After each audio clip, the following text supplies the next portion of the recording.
नमस्कार, मैं हूं शुभम सिंह। हमारे खास शो में आपका बहुत बहुत स्वागत है। आज हम बात कर रहे हैं दुनिया की सबसे बड़ी खोज की, उस खोज की जो दुनिया में क्रांतिकारी बदलाव लाने वाली है और दुनिया को बदल सकती है। क्योंकि एक ऐसी खोज है जिसके बारे में आपने कल्पना की होगी और फिल्मों में भी उस कल्पना को साकार होते देखा होगा। जब इंसान देखते ही देखते गायब हो जाता है तो वैज्ञानिकों ने अब ऐसी खोज कर ली है जिससे इंसान के सामने सारी बाधाएं मिट सकती हैं और वह दीवार हो या पहाड़ सबके पार आसानी से जा सकेगा, क्योंकि यह क्वांटम फिजिक्स के क्षेत्र में बेमिसाल छलांग है जिसका काफी दूरगामी असर पड़ने वाला है। असल में आपको बता दें कि royal Swedish academy of sciences ने इस साल 2025 में भौतिक विज्ञान के लिए अमेरिका के जॉन क्लार्क, मिशेल डेवोरेट और जॉन मार्टिनिस को नोबेल प्राइज के लिए चुना है। इन वैज्ञानिकों ने जो खोज की है उसके मुताबिक क्वांटम का प्रभाव सिर्फ छोटे लेवल पर ही नहीं बल्कि बड़े पैमाने पर भी काम कर सकता है। चलिए सबसे पहले आपको बताते हैं उस खोज के बारे में जो इन्होंने की है।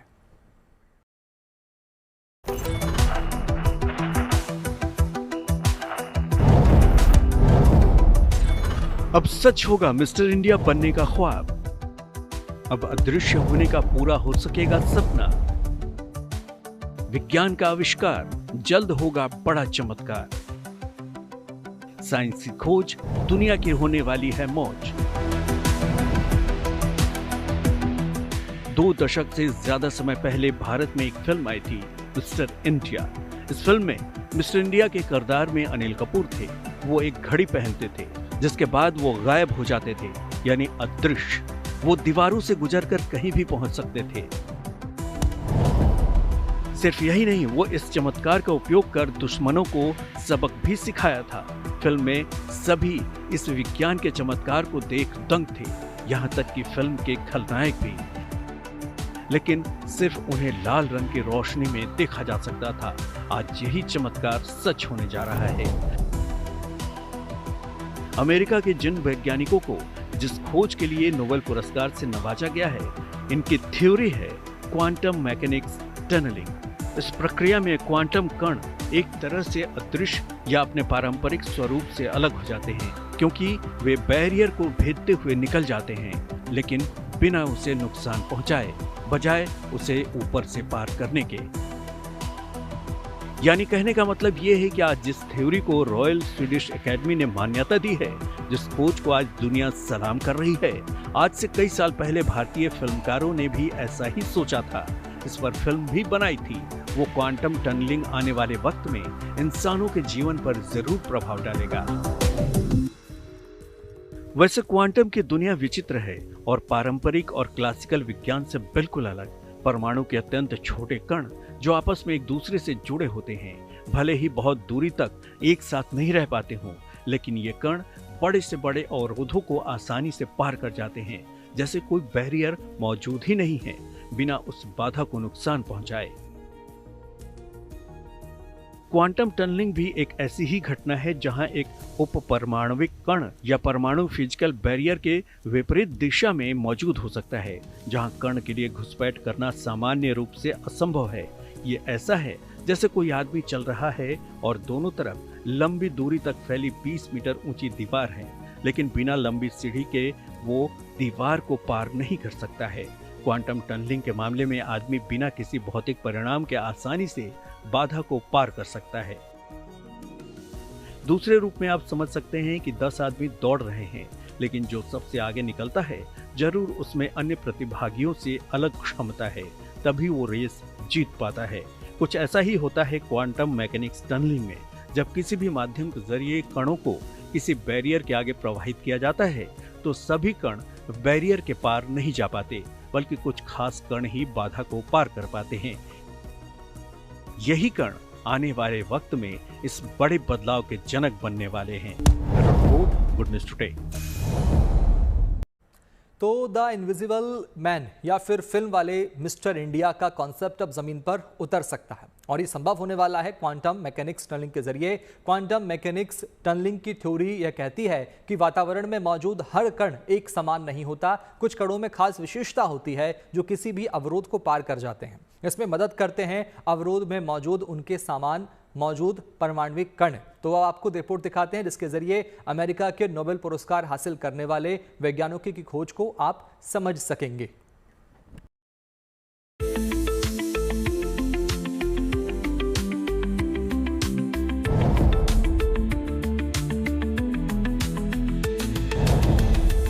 आसानी से इंसान का दीवार के पार चले जाना, पल में किसी भी बाधा या स्ट्रक्चर को बिना किसी नुकसान पहुंचाए दूसरी पार पहुंच जाना।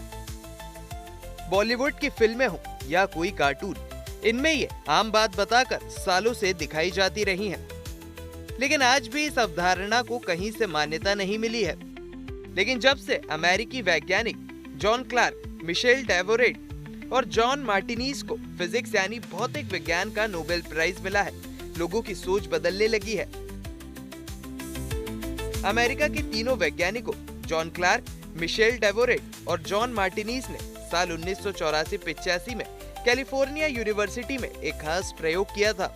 उन्होंने दो सुपरकंडक्टर से एक बिजली का सर्किट बनाया। दोनों सुपरकंडक्टरों के बीच में एक पतली परत थी जो बिजली की प्रवाह को रोकती थी। फिर भी उन्होंने देखा कि सर्किट में मौजूद सभी चार्ज किए हुए कण एक साथ मिलकर ऐसा व्यवहार करते थे जैसे वे एक ही कण हो। ये कण उस पतली परत को पार कर दूसरी तरफ जा सकते थे, यानी बाधा को किसी प्रकार का नुकसान पहुंचाए बिना वो उससे ऐसे पार कर रहे हैं जैसे उनके लिए रास्ता बना हो। अमेरिकी वैज्ञानिकों द्वारा किया गया प्रयोग क्वांटम टनलिंग का सबूत था। क्वांटम टनलिंग दरअसल वो प्रक्रिया है जिसमें कोई कण किसी बाधा या बैरियर को कूद कर नहीं बल्कि उसके आर पार होकर निकल जाता है, जबकि सामान्य फिजिक्स के हिसाब से ये असंभव होना चाहिए। अगर आम जिंदगी में हम देखें तो कोई गेंद दीवार से टकराकर वापस आ जाती है, लेकिन क्वांटम की दुनिया में छोटे कण कभी कभी दीवार को पार कर दूसरी तरफ चले जाते हैं। इसे ही क्वांटम टनलिंग कहते हैं। वैज्ञानिकों ने प्रयोग से ये कंट्रोल करना और समझना सीखा कि क्वांटम टनलिंग बड़े सिस्टम में कैसे काम करती है। ये खोज क्वांटम कंप्यूटिंग और नई तकनीकों के लिए बहुत बड़ी बात है। Royal Swedish academy of sciences ने कहा कि इन वैज्ञानिकों ने यह साबित किया कि क्वांटम इफेक्ट मानव स्तर पर भी दिखाई दे सकते हैं। ये खोज क्वांटम कंप्यूटिंग और नई तकनीकों के लिए बहुत बड़ी बात है। नोबेल कमेटी के अध्यक्ष ओले एरिक्सन ने कहा, 100 साल से भी पुराने क्वांटम मैकेनिक्स साइंस में नई खोजें हमें हैरान करती हैं। ये ना सिर्फ दिलचस्प है बल्कि बहुत काम की भी है। हमारे कंप्यूटर, स्मार्टफोन और इंटरनेट जैसी सारी डिजिटल चीजें इसी विज्ञान पर टिकी हैं। बड़े बड़े वैज्ञानिकों का मानना है कि अमेरिका तीनों वैज्ञानिकों की खोज से आने वाले वक्त में विज्ञान के मामले में दुनिया बदलने वाला है। Bureau report, good news today. कुल मिलाकर क्वांटम मैकेनिक्स टनलिंग एक ऐसी खोज है जिससे दुनिया में बड़े बदलाव आ सकते हैं। इंसान की जिंदगी का कायाकल्प भी हो सकता है। एक ऐसी खोज है जिसके इस्तेमाल से मानव सभ्यता को तो लाभ मिलेगा ही, कंप्यूटर, सुपरकंडक्टर, ट्रांजिस्टर जैसे क्षेत्रों में क्रांति आ सकती है। इसके अलावा रक्षा क्षेत्र में इसके इस्तेमाल से युद्ध की दिशा बदल सकती है। तो क्वांटम मैकेनिक्स टनलिंग से क्या क्या हो सकता है और आखिर कैसे, ये जानने के लिए देखिए हमारी रिपोर्ट।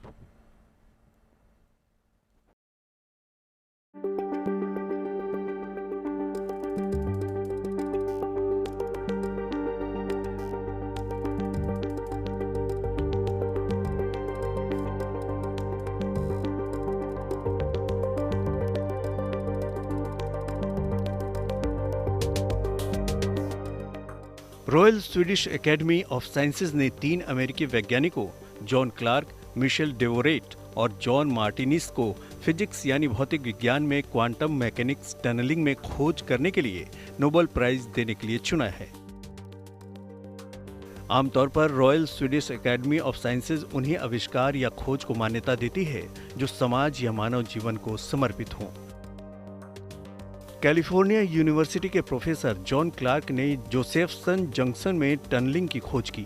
येल यूनिवर्सिटी के प्रोफेसर मिशेल एच डेवोरेट ने सर्किट क्वांटम इलेक्ट्रोडायनेमिक्स विकसित की, तो कैलिफोर्निया यूनिवर्सिटी के ही प्रोफेसर जॉन एम मार्टिनीज ने क्यूबिट्स में एनर्जी क्वांटाइजेशन का प्रयोग किया। कुल मिलाकर इन वैज्ञानिकों ने ये साबित किया कि ये क्वांटम प्रभाव वाले इलेक्ट्रॉनिक सर्किट में भी काम कर सकते हैं। इससे सुपरकंडक्टिंग सर्किट में इलेक्ट्रॉन बिना ऊर्जा खर्च किए किसी भी बाधा को पार कर सकते हैं, जिससे सर्किट और भी तेज गति से काम करता है। ऐसे में सवाल उठता है कि क्वांटम फिजिक्स में टनलिंग का जो थ्योरी इन वैज्ञानिकों ने दी है और साबित किया है कि वो भविष्य में मानव जीवन के लिए कैसे लाभदायक हो सकता है, तो आपको बता दें कि कंप्यूटर चिप्स में इस्तेमाल होने वाले ट्रांजिस्टर में इस तकनीक का इस्तेमाल कर उसे और भी कारगर बनाया जा सकता है। इस नैनो तकनीक का इलेक्ट्रॉनिक्स के साथ विलय करने पर इलेक्ट्रॉनिक उपकरणों की क्षमताओं में बड़ा सुधार हो सकता है। इसके इस्तेमाल से ट्रांजिस्टर के आकार कम हो सकते हैं। नए प्रकार की मेमोरी चिप का विकास किया जा सकता है, जिसका घनत्व प्रति वर्ग 1 टेराबाइट मेमोरी होगा और इससे मेमोरी चिप्स का घनत्व भी बढ़ेगा। इलेक्ट्रॉनिक उपकरणों का डिस्प्ले स्क्रीन भी बेहतर हो सकता है। साथ ही बिजली की खपत के साथ साथ स्क्रीन के वजन और मोटाई में भी कमी हो सकती है। इसके अलावा इलेक्ट्रॉनिक सर्किट का साइज भी छोटा हो सकता है। इसके अलावा क्वांटम मैकेनिक्स टनलिंग का उपयोग धरती के नीचे खनन में भी किया जा सकता है। मसलन धरती के ऊपर से किरण का सप्लाई कर ये जाना जा सकता है कि धरती के अंदर के क्या हालात हैं, कौन सा खनिज है, पानी है या नहीं, या फिर धरती के अंदर की संरचना कैसी है। लेकिन यहाँ पर यह बताना जरूरी है कि ये तो पहले भी होता रहा है, लेकिन क्वांटम मैकेनिक्स टनलिंग से ये प्रक्रिया और ज़्यादा सटीक होगी और ज़्यादा सूक्ष्मता के साथ इसका पता लगाया जा सकेगा। इसके अलावा MRI में भी इस नई थ्योरी का उपयोग कर बेहतर परिणाम हासिल किया जा सकेगा। इसके अलावा भविष्य में सुपर सिक्योर्ड कोड यानी quantum cryptography, high speed computer यानी क्वांटम कंप्यूटर और सुपर एक्यूरेट सेंसर जैसी चीजें बनाना आसान हो सकता है।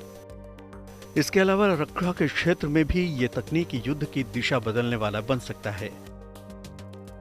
क्वांटम कंप्यूटिंग मौजूदा इंक्रिप्शन प्रणालियों को तोड़ने की क्षमता रखती है, जबकि क्वांटम टनलिंग और क्वांटम इंटेग्रेमेंट का उपयोग कर ज्यादा सुरक्षित संचार नेटवर्क विकसित किया जा सकता है। क्वांटम टनलिंग कंपोजिट का उपयोग दबाव सेंसर के रूप में भी किया जा सकता है। जब इन सामग्रियों पर दबाव डाला जाता है तो धातु के कण करीब आते हैं और इलेक्ट्रॉन अवरोधक के माध्यम से टनल कर सकते हैं, जिससे प्रतिरोध बदल जाता है। इसका उपयोग संवेदनशील निगरानी उपकरणों के निर्माण के लिए किया जा सकता है। इलेक्ट्रॉनिक वॉरफेयर और साइबर सुरक्षा में भी क्वांटम टनलिंग उपयोग किया जा सकता है। उच्च स्तरीय साइबर सुरक्षा खतरों से निपटने के लिए क्वांटम तकनीकों का उपयोग किया जा रहा है। इसके अलावा ये भी कहा जा रहा है कि क्वांटम टनलिंग का उपयोग करके ऐसा उपकरण बनाया जा सकता है जो पलक झपकते दुश्मन के जहाज, विमान, मिसाइल या ड्रोन सभी को पलक झपकते नष्ट कर सकता है। यानी ऐसा उपकरण जो रे के जरिए युद्ध में बड़े नुकसान का कारण बन सकता है। Report, good news today. और अब बात करते हैं साहित्य के नोबेल पुरस्कार की। हंगरी के प्रसिद्ध लेखक लास्लो क्रास्नोहॉर्काई को 2025 का साहित्य का नोबेल पुरस्कार मिला है। स्वीडिश एकेडमी ने उन्हें सम्मानित करते हुए कहा कि यह पुरस्कार उनके प्रभावशाली और विजनरी लेखन के लिए दिया गया है। क्रास्नोहॉर्काई की लेखन शैली लंबी, जटिल और दार्शनिक है, जिसमें एक वाक्य कई पन्नों तक फैला होता है। उनके शब्दों में अराजकता के भीतर व्यवस्था और गहरी सच्चाई छिपी होती है।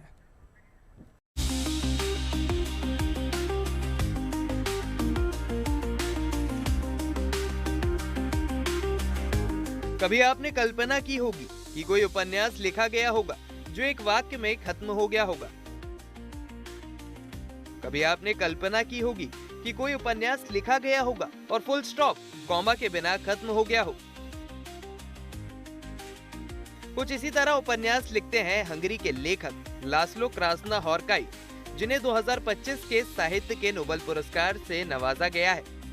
2025 Nobel Prize laureate of literature Laslo क्रास्नोहॉर्काई। Laslo क्रास्नोहॉर्काई विश्व साहित्य में एक अनूठी आवाज है।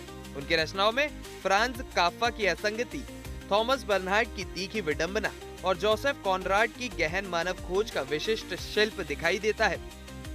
उनकी किताबें केवल हंगरी की नहीं बल्कि समूची मानवता की है, जिनमें पर्यावरणीय संकट, आध्यात्मिक खोज और जीवन की अस्थिरता की गूंज सुनाई देती है।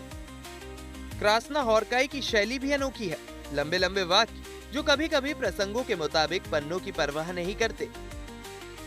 उनकी ये शैली पश्चिमी साहित्य की संक्षिप्तता के विपरीत है और भारतीय पाठकों को महाकाव्यात्मक कथाओं की परंपरा की याद दिलाती है। जिस नोबेल समिति ने उन्हें पुरस्कार के काबिल समझा, उसके मुताबिक यह सम्मान हंगरी के 70 वर्षीय कथाकार के लिए है, जिनके शब्द न केवल कहानियां बुनते हैं बल्कि आत्मा को झकझोरते हुए जीवन के अर्थ को तलाशते हैं। उनकी बाध्यकारी और दृष्टिपूर्ण रचनाएं कला की शक्ति को पुनः स्थापित करती हैं। क्रास्नोहॉर्काई का साहित्य सिनेमा की तरह दृश्यात्मक है। उनके लंबे लहराते वाक्य पाठक को ऐसी दुनिया में ले जाते हैं जहां समय ठहर जाता है और प्रत्येक शब्द एक जीवन चित्र बन जाता है। लास्लो क्रास्नाहॉरकाई की रचनाएं पूर्वी यूरोप की सामाजिक और राजनीतिक उथल-पुथल को वैश्विक संदर्भ में प्रस्तुत करती है। इनमें the melancholy of resistance 1989, war with the new gods 1999 और कॉयर स्क्रीन्स 2017 शामिल है।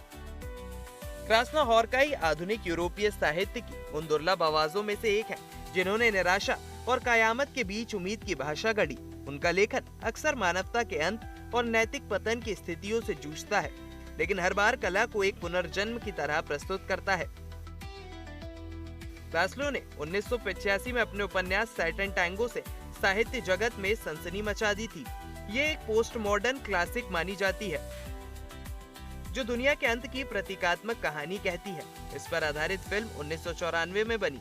7 घंटे लंबी ब्लैक एंड व्हाइट सिनेमा की एक कल्ट मास्टरपीस जिसे हंगरी के डायरेक्टर बेलातार ने निर्देशित किया था। लास्लो क्रास्नाहॉरकाई का जन्म 5 जनवरी 1954 को हंगरी के ग्योर में हुआ। वे उस युग में बड़े हुए जब साम्यवादी दमन और युद्ध की स्मृतियां हवा में तैर रही थी। साहित्य और सिनेमा के प्रति उनका झुकाव बचपन से ही दिखाई दिया। विशेषकर बेलातार की फिल्मों ने उनकी कल्पना शक्ति को आकार दिया। पत्रकारिता की पढ़ाई के बाद उन्होंने साहित्य को अपना लिया। उनकी पहली कृति सैटर्न टैंगो 1985 में, जिसने विश्व साहित्य में हलचल मचा दी थी। ये उपन्यास एक ग्रामीण समुदाय के पतन और अंधविश्वास की कथा है। लास्लो क्रास्नाहॉरकाई हंगरी के दूसरे लेखक हैं जिन्हें साहित्य का नोबेल प्राइज मिला है। इसके अलावा उनके लेखन के लिए कई अंतर्राष्ट्रीय सम्मान मिल चुके हैं। Bureau report, good news today. और इस खास पेशकश में इतना ही। बाकी अच्छी खबरों के लिए आप देखते रहिए गुड न्यूज टुडे, क्योंकि अच्छी खबरों का सिलसिला यहाँ कभी नहीं थमता। नमस्कार।